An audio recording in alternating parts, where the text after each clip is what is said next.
Yo everyone, welcome to my predictions and breakdown of the entire UFC Fight Night Cejudo vs Song fight card. This card is actually sneakily stacked, has a lot of extremely talented fighters and great matchups on it, which makes me excited for this weekend.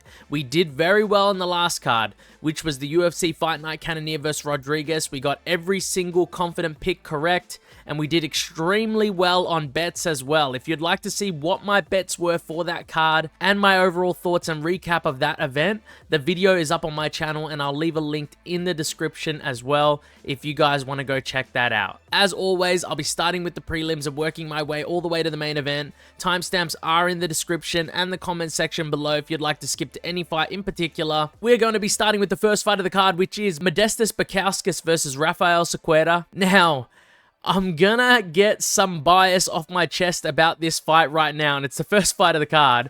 I actually did pick Rafael Cerqueira in his UFC debut to defeat Ibo Aslan, and it's because I actually watched a lot of his skills he was able to implement in other promotions and on the regional scene, and I thought to myself, wow, this dude is extremely good, crazy talented everywhere. His stand-up game is great, he's got great body work, and then he goes into the Ibo Aslan fight in his UFC debut, doesn't throw a single punch, gets backed up to the cage and stops moving completely, proceeds to tank every single haymaker until he gets finished, and the fight is over. That fight made me reassess his entire career and look through his opponents way more carefully, and the unfortunate thing is, although I do believe he is a skilled fighter, he has never beaten anyone anywhere near half decent in his entire career, and that is important to note. How are you going to be against someone who isn't an out-of-shape blob and who's technical? How are you going to be against someone who isn't going away early and they take you into the later rounds? How are you going to deal with adversity? These are the questions I try to ask myself more going into fights now, all from the one fight, so you can tell how annoyed I was after that one. Modestas Bukauskas is a very technical guy. He's got decent stand-up, pretty decent ground game as well, but above everything, he is tested in the UFC, has many fights, fought many tough guys, hasn't won them all, but has beaten some decent names like Tyson Pedro, Andreas Michailidis, and most recently he's beaten Marcin Prachnio by submission win as well. I will be picking reliability and provenness in the UFC over what I believe to be the more skilled and technical striker on the feet in Rafael Cerqueira, since I believe Bukauskas is good enough to close the distance well and apply pressure, similar to Ibo Aslan, and definitely good enough to get the finish in this matchup. I do, however, think that the odds should be closer somewhat, and I also think there is an opening for me to look into a bet on the fight to not go to decision. I'll be paying attention to the line on that. Modestas Bukauskas is the pick in this one. I'll be a little bit tilted if after his bad debut, Cerqueira just comes out and schools someone like Bukauskas on the feet after not beating anyone near Bukauskas' level. We shall see. Moving on to Nursulton Ruziboev versus Mcconico. Now, I'll be honest in this one, guys. I have been trying to find more fight tape on Mcconico since I like to watch almost every single fight I can on someone before making a pick on either for them or against them. I can only seem to watch 4 to 5 fights of his, can't really find tape of any others, especially the 2 losses by KO he had earlier in his career. Couldn't seem to find the fight tape on those, and I was looking for a while. So if anyone knows where to find them, let me know. But regardless, with what I have seen already, I really do feel confident in picking Nursulton Ruziboev regardless of the lack of fight tape. The guy is battle tested inside the UFC, is an absolute finishing machine with 25 finishes in the first round, 10 by KO, and 15 by submission. Technical in the stand-up predominantly, but does have a solid submission game. He is coming off of that decision loss to Joaquin Buckley, but it isn't anything to be ashamed of since Buckley is at the top of the welterweight division right now after dismantling Colby Covington. Ruziboev's fight with Buckley, if you haven't seen it, guys, it was pretty fantastic to watch. Incredibly high-paced fight, grappling and stand-up mixed throughout it, but Buckley really won that fight with wrestling and his activity against Ruziboev. Mcconico will not be anywhere near Buckley's level. He has some decent stand-up, good rear kicks in the southpaw stance, and some solid cardio to go along with some decent power, but nothing that screams out to me as noticeably impressive. And I think you have to have at least one attribute that stands out to me as noticeably impressive to beat someone like a Nursulton Ruziboev at this point in his career. I will be picking Nursulton Ruziboev to win this fight, and I think I might be putting a bet on that potentially for a finish because I do think Ruziboev will get the finish in this fight, but I'll have to go check the odds on that first. Confident Picks List edition in Nursulton. Ruziboev most likely wins this by finish in the early rounds. We move on to Nikolay Veretennikov versus Austin Vanderford. Now, this fight was thrown together very, very recently. It literally just got announced at the time of making this video and writing this script for the video. It was announced 11 hours ago, I believe, 11 hours ago. So definitely not going to be a fight many people have researched or covered very heavily.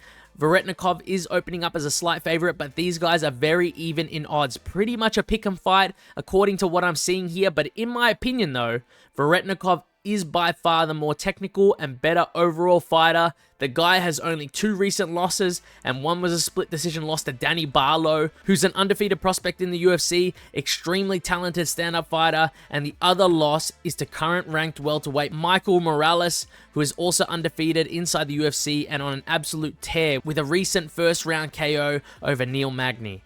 When you compare the level of opponents the two have versed, the skills shown in their fights, and the overall competitiveness of their losses on top of that, Nikolay Veretennikov is the clear pick for this fight. He should be able to stuff the takedown attempts of Austin Vanderford and avoid any haymakers or heavy pressure that Vanderford might throw his way early in this fight. Vanderford just hasn't shown me anything that I can relate to being high level or just UFC level in general in terms of his grappling or striking, in my opinion. Veretennikov is technical enough on the feet to pick his shots well against this type of opponent, and I do think he gets the win here most of the time, most likely by unanimous decision, but I could even see him finishing Vanderford. So I'm gonna say if he does finish Vanderford, it would be by a body shot TKO. The only thing I do worry about in regards to Veretennikov in his fights is that I feel like he picks his shots well, but relies on trying to pick the best possible shot a little too much. And what I mean by that is that it sort of can cost him in terms of his outputs. He should just trust his technical ability a little more and try to throw more instead of being as hesitant as he is sometimes. But he is quite solid, and regardless, I do think he wins this one. Confident Picks List edition as well for Nikolay Veretennikov. Moving on to Ricky Simón versus Javid Basharat. Now, this is a very close matchup. I honestly don't know why Basharat is so much of a favorite in this one. Almost a -300 favorite, which is crazy since Ricky Simón has a lot of great wins in the UFC. He's still relatively solid and young in the division, but I do see why they favor Basharat to win this one, and I think it's solely based on his activity and his striking. The guy is quite solid offensively and defensively when it comes to staying at range in the stand-up. He loves to utilize his height advantage in fights by throwing a lot of kicks, many different types of kicks as well, body kicks, teeps, spinning back kicks. He's a very versatile kicker. His jab's pretty solid as well, but I do think it's his kicking game that shines through his fights. He's got a decent grappling and submission game to back up his stand-up game, which makes wrestlers and grapplers in general, like Ricky Simón, a bit more tentative and wary when they're about to engage with him on the ground. I honestly think that I can see Basharat winning this fight by decision the majority of the time due to his more technical striking game and overall greater volume of strikes that he throws. I think Ricky Simón sits and waits a little too long for big counters, and that really does hurt him sometimes in fights. Basharat is the pick here, but Ricky could get this one done, so not putting this one in the confident picks list. I do, however, think that if Ricky Simón gets this one done, it's because he was able to hurt Basharat off a big counter to get the finish in this fight. I don't think he wins this fight by decision. Javid Basharat is the pick here, and we're moving on to Mansur Abdul-Malik versus Nick Klein. Nick Klein seems like a pretty cool guy here, guys, if you don't know who he is. He is the guy that had a super quick submission win on the Contender Series, and there was a clip of him going around talking to Dana White after the fight and saying that he agrees that Jon Jones is the greatest fighter ever. It was a pretty funny moment, brings a lot of eyes to a new fighter and a personality in the cage. But if I'm being brutally honest here, someone at the UFC matchmaking department must have it out for him, because they just gave him probably the biggest monster in the division in Mansur Abdul-Malik in his UFC debut. Abdul-Malik literally has 7 fights. He's 7-0. All 7 wins are by finish, with 7 of those wins being inside the first round. The guy is literally a UFC debuter's worst nightmare. So you can already tell how this fight pick is going to go. I will be picking Mansur Abdul-Malik to win this fight, and I do think he finishes Nick Klein, most likely by KO in the first round or the second round of their fight. I just think Abdul-Malik is the more physical fighter of the two. He's got more raw power, better striking, and to top it all off, he actually has pretty solid ground game as well and has very good takedown defense and overall great sprawl to defend those takedowns, guys. It's not looking good for Nick Klein. I think that Nick Klein's avenue to win this fight would be to secure the takedown, work his ground game against Abdul-Malik, but I just don't see that happening. The pace and explosiveness Abdul-Malik puts on his opponents from the get-go is quite insane to watch, and I can just see him wearing down Nick Klein in the first round and the second round pretty badly, and if he doesn't secure the finish by then, which I think he will do, I think he just wins this fight in a dominating fashion. Confident picks list for Mansur Abdul-Malik, and interested to see how this fight plays out after this prediction. Moving on to Fili versus Melquizael Costa. Now, very tricky fight to pick in my opinion, and when I checked the odds for this fight, it pretty much mimicked what I think, since they are, as you can see, dead even right now with some lines starting to creep towards Melquizael Costa as a slight favorite. Fili is a predominant striker with great footwork, he's got fast hands, and the man does hit hard and looks for the finish in most of his fights. He does lack somewhat in the wrestling and grappling department though, and can be controlled by good grapplers in the division. I will say though, that he has shown the propensity to scramble decently, which gives me more confidence in an Fili pick against some grapplers. Melquizael Costa, on the other hand, is a very well-rounded fighter. I wouldn't say he's necessarily top level at any one skill, but he is a very solid striker, he's a solid wrestler, a solid submission grappler, he's a jack of all trades, master of none type of fighter, if you want to call it that. I would say the best attribute he has, though, is his grappling and work for submissions. That is the place I think personally he does his best work. I think that could potentially cause some issues for Fili in this fight, especially in the later rounds of the fight when he isn't as explosive as he usually is in the first or second round.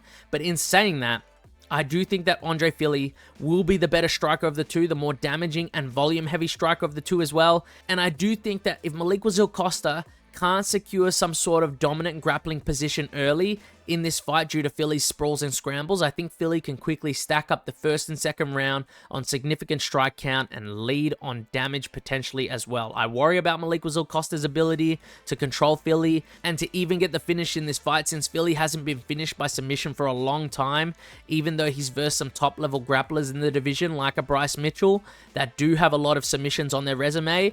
This is a close fight. I'm leaning towards Fili to get this one done. I could see him getting the finish here by KO, but most likely this will be a 29-28 decision win for Fili after winning the first two rounds and losing the third. Fili is the pick. Moving on to Cutelaba versus Ibo Aslan. Honestly, I would understand you guys picking either fighter on paper. In my opinion, this is a pretty 50-50 pick-em type of fight. Ibo Aslan is the slight favorite going into this one, but I do think that I might be going with Cutelaba in this one. My initial gut instinct was to pick Ibo Aslan just due to his momentum, and he's taken less damage at this point in his career than Cutelaba has. We have seen Cutelaba be put out by a lot of top fighters in the division and lose some decision against some other fighters, so you could say he's on more of a decline. But honestly, when I stepped back and I take a look at the two fighters skill for skill, I just think Cutelaba is the way better technical striker, and he has multiple areas of the fight game he could take this, since his wrestling is quite solid as well. He's got some pretty good initial entries on his takedowns. He's also pretty good at navigating a firefight with his opponents. It honestly seems like he does better when it is a firefight than when it's a technical fight, like when he was versing Ankalaev. So that's my reasoning for favoring Cutelaba in this fight. I think there is a potential for an inside the distance bet as well, since it's still a close fight to pick. Either guy can really catch the other, but on this fight, I do think it ends in a finish a large percent of the time, so I'll be checking the odds on that after the video because I might put something on that. Cutelaba is the pick for this fight. Moving on to the main card opener, Alonzo Menifield versus Julius Walker. Now, this is another fight where I had a gut instinct to pick one fighter and then changed my mind again. So if my gut instincts end up correct, I will be going with them from now on and throwing all my research out the window. On top of that, guys, But anyways, jokes aside, to get into this fight and a little about both guys, Alonzo Menifield is a predominant striker, of course. The guy has insane power in his punches. I wouldn't say he's the most technical striker though, but what he lacks in technique, he makes up in raw strength, physicality, and overall raw power. He can be a little over-eager at times, maybe very over-eager if you watch his loss to Carlos Ulberg when he was trying to hunt him down with a power shot, but for the majority of the time, he doesn't throw that much volume and he tends to try to pick his shots and is always looking for that one shot to knock you out. Julius Walker, on the other hand, guys, making his UFC debut. His nickname is Juicebox, which is interesting to say the least. I'd like to see him explain that. And he is a predominant grappler, which you don't see much of in the light heavyweight division at this current time, in this current era of the sport. The dude is always looking to get this fight to the ground.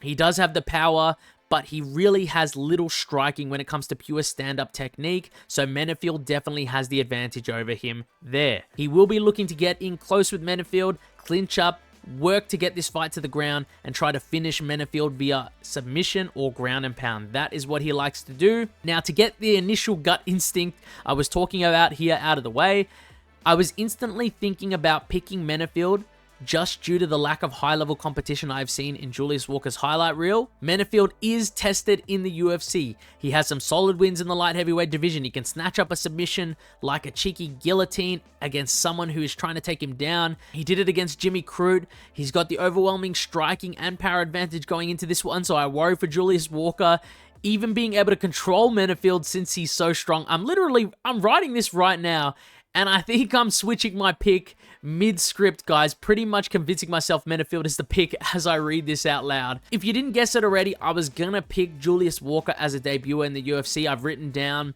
it was because I thought he would be able to work his grappling against someone like Menifield, especially if he's able to stall somewhat and get this fight to the later rounds, potentially getting a later rounds finish as well on the ground. But I just really hate picking untested UFC debuters against someone who's actually has some pretty decent wins inside the UFC and has shown that they can stand back up after being taken down in his fights as well, like when he versed Jimmy Crute. Jimmy Crute kept working for that takedown in that fight. Alonzo Menifield made him work for that takedown. I'm switching my pick again, guys. Going back to Alonzo Menifield to get this one done. If Julius Walker completely smokes him with his grappling, I'll take it as a catalyst to reassess his game and how he matches up against other ranked opponents in the light heavyweight division. Alonzo Menifield is the pick here, guys. Jeez Louise, can't believe I switched it.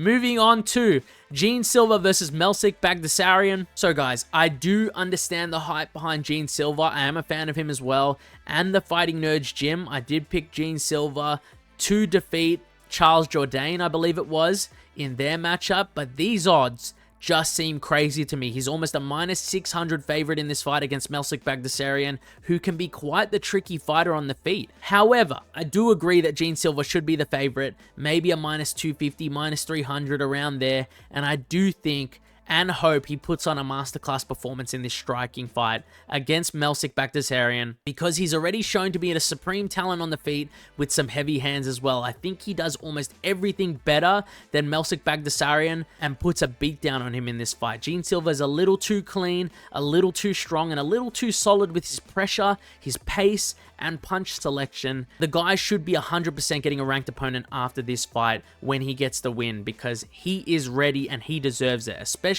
after his win against Drew Dober on short notice and upper weight class. That was an extremely impressive performance. The guy's a talent. He just needs to watch out for some of the kicks of Melsik Baghdasaryan in this fight, because they can hit quite hard and they're quite sneaky, fast, and accurate. Quick pick here though, guys. I really do think Gene Silva gets this one done. Not going to say by finish or confirm by finish. Regardless what happens, I think he showcases a dominant performance, finish or not. Moving on to Rob Font versus Gene Matsumoto. Veteran in the division, Rob Font versus new and upcoming prospect in Gene Matsumoto, who is undefeated as well. Actually, a pretty sick fight in my opinion. Gene Matsumoto is the slight favorite going into this one, which is understandable, but a little disrespectful to Rob Font because of how many top guys he's beaten so far. But it is what it is when you are versing an undefeated prospect coming up in the rankings. A bit about both fighters here. Gene Matsumoto, if you haven't seen the guy fight already, he's a very well-rounded fighter. He's got a Muay Thai base, I believe, but he can also latch up some submissions in a lot of different spots in his fights. In particular, he has a pretty solid guillotine. Strong fighter, powerful dude. Hasn't got too many KOs in his career, but it's because he seems to find the submission more often than not, and a lot of fighters that have versed him have been predominant wrestlers as well. Rob Font, on the other hand, veteran in the division, known for his hands, pace, slick boxing skill, and has some very underrated power for a bantamweight. He's got a pretty good ability to scramble and get back up from poor positions on the ground, as showcased in his recent bout with Kyler Phillips, where he was a massive plus 425 underdog in that fight, and he was able to get the job done because of the skills I've already mentioned. I honestly think I'm going to pick Rob Font in another underdog opportunity here. I think from what I've seen in Gene Matsumoto, he can tend to slow down, and he doesn't have as slick striking as Rob Font. He also tends to get hit a lot, and Rob Font does have some sneaky power. Even his jab is quite solid and seems to affect guys quite a bit in fights. I think Rob might have a rough first round potentially against Gene, might have to survive some rough grappling exchanges and his pressure, but then as the output of Gene Matsumoto gets smaller and smaller and decreases, guys, Rob Font's pace will increase. He will put more pressure in the second and third round to secure the 29-28 decision win over the undefeated prospect is what I believe will happen. I can really see that happening, especially if he survives the first round without taking much damage in bad positions in the grappling exchanges. Rob Font is a top fighter, still for a reason. I do think he gets this one done again as the underdog. Moving on to the co-main event of the card, Brendan Allen versus Anthony Hernandez. Great fight and matchup we've got here. I have been seeing a similar storyline online though about this fight, and I'll tell you what it is. Anthony Hernandez and Brendan Allen have fought once before. It was for a belt in the LFA. This was around 7 years ago, I believe, and if I remember correctly, it looks like everyone online seems to remember the same thing as well, which was that Anthony Hernandez was able to beat him pretty convincingly over a 5-round fight and win. And I agree with that belief that if this was a 5-round fight, I would feel very confident in Anthony Hernandez's skill and his insane pace to be able to replicate that performance again. But the thing is that this is a 3-round fight. 1 round matters way more in a 3-rounder than a 5-rounder, and someone with the insane pace like Anthony Hernandez can't really utilize that insane pressure and pace as much and drag someone into deep waters like he can in a 5-rounder. So I'm not gonna lie, it made me a bit more nervous when thinking about this pick, but when I think about the pick in general thoroughly, and what it all boils down to is that these guys are very similar fighters in many ways. Predominant grapplers who are usually looking to do their best work after securing the takedown, working ground and pound and submissions to win their fights, but both guys also have pretty decent stand-up, enough to do them well in their matchups versing strikers. When I look at who I would give the technical grappling edge to, it would definitely be Anthony Hernandez. Just seems to be the more efficient and technical grappler of the two at this high level. And in the stand-up, I would say it's actually pretty even. Brendan Allen probably has more raw power, but Anthony Hernandez might be the slightly more technical striker and definitely will throw more volume in this matchup, which is something I really like in fights. My official prediction is a relatively competitive fight with Anthony Hernandez being able to put himself one step ahead of almost all the engagements when it comes to both the striking and grappling in this fight. I think he wins a clear decision win. That's my pick for this one. Wish it was a 5-rounder though, because I was actually considering putting it in my confident picks list, because I do think Anthony Hernandez, skill for skill, edges this matchup over Brendan Allen. But it is a 3-rounder fight. We move on to the last fight of the card and the main event of the evening, Henry Cejudo versus Song Yadong. Very interesting matchup, and I'm gonna say this straight up and say it right now. I spoke to someone in the comment section of a video or a post I put out on the channel, and I agreed with what they were saying. And what they were saying is that if this was a prime Henry Cejudo, I would also 100% be putting him down to win this matchup against Song Yadong. Song has shown that he can be controlled on the ground when someone does showcase some pretty solid grappling prowess, and Henry Cejudo is a wrestling Olympian who won gold in the Olympics, so you think he does well in this matchup. But Song has great scrambles, fantastic striking, and overall is an explosive guy who's a decent grappler himself with pretty solid scrambles. The reason I mention this all is because because this is not a prime Henry Cejudo. This is a 38-year-old Henry Cejudo that is coming off of 2 back-to-back losses now. Granted, to 2 of the best fighters in the division's history, but still, the guy has not been looking anywhere near as explosive, which has been probably the most apparent thing I've noticed in terms of his decline, because he used to have very quick hand speed, and I do think that's gone for the most part. I think he doesn't utilize his wrestling as well as he used to on top of that too, and I can see this being a tough matchup for Cejudo, especially like I mentioned, if he can't get this fight to the ground whenever he wants. Song Yadong is young, he's powerful. He's only lost to some of the absolute best fighters in the division as well, in Petr Yan and Corey Sandhagen.